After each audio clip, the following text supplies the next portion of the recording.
Namaskar, I'm Maina Bhatnagar. Welcome to my channel.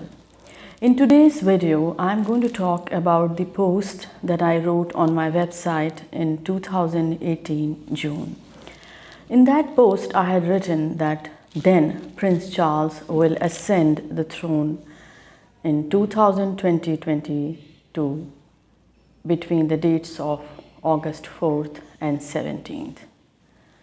So today I'm going to describe how I made this assessment through planetary positions in astrology.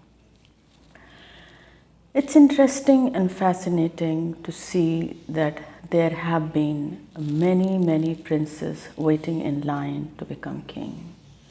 There have been princes like God Gautam Buddha, who was a prince to become a king but became a monk.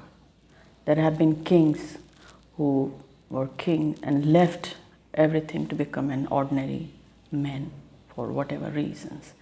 And there is a success story of King Charles, who becomes a king at the age of 73.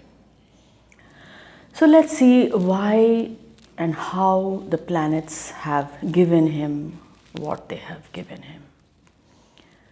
King Charles' rising ascendant is Cancer. Leo and Cancer are totally power-centric signs because they are the natural ruler of the universe and the zodiac as well, of course.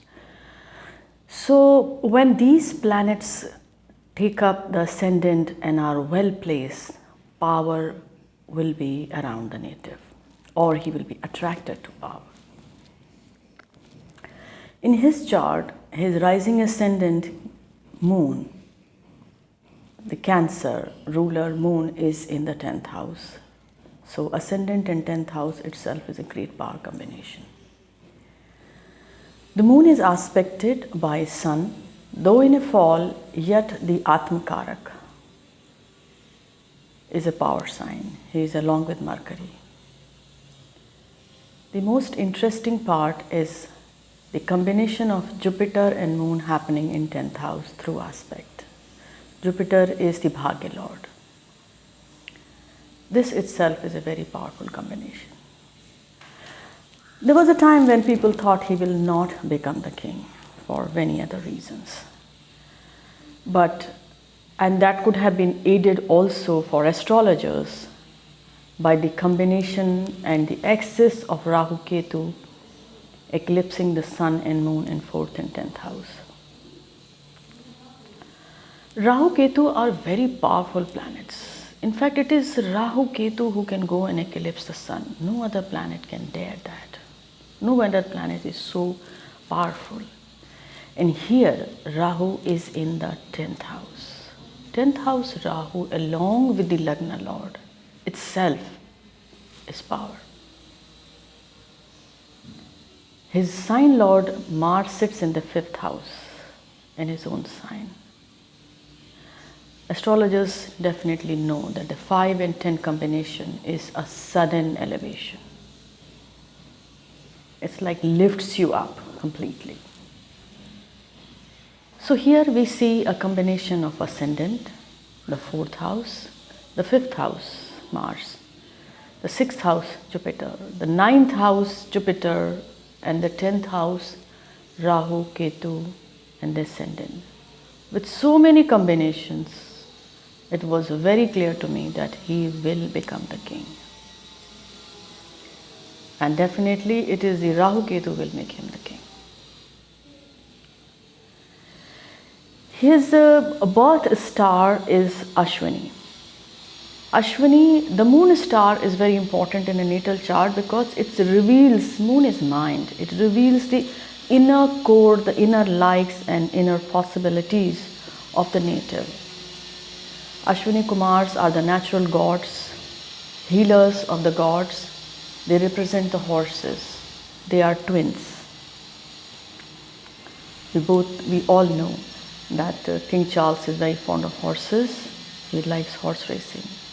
And as a medicine man, he supports medicine, alternative medicine and homeopathy.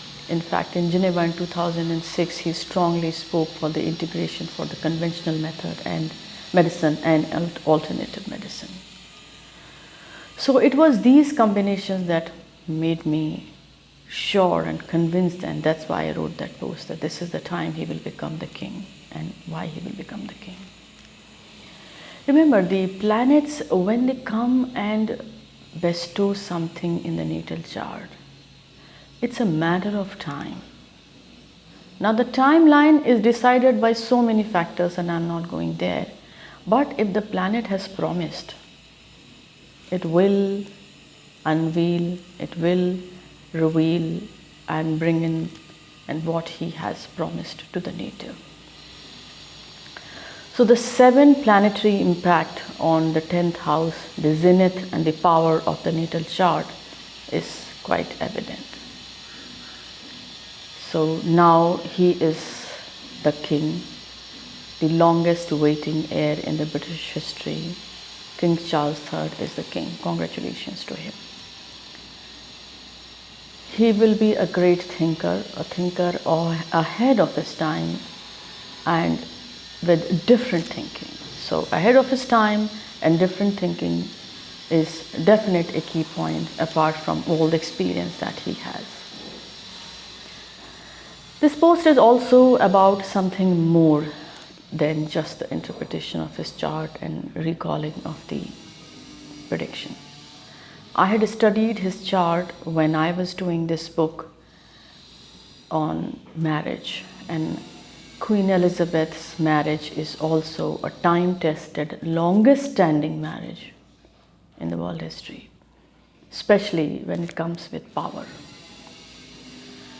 So my take is that after King Charles, when Prince William becomes the king, during his timeline,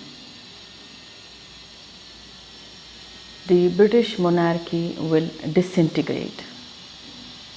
It will start falling apart, and it is very, very much possible that during his timeline, during his rule itself, Britain will become a total democratic government.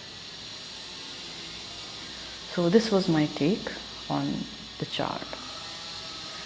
Thank you very much for watching, liking and subscribing my channel. Please keep subscribing and please keep reading on my website mainabhatnagar.com. Namaskar.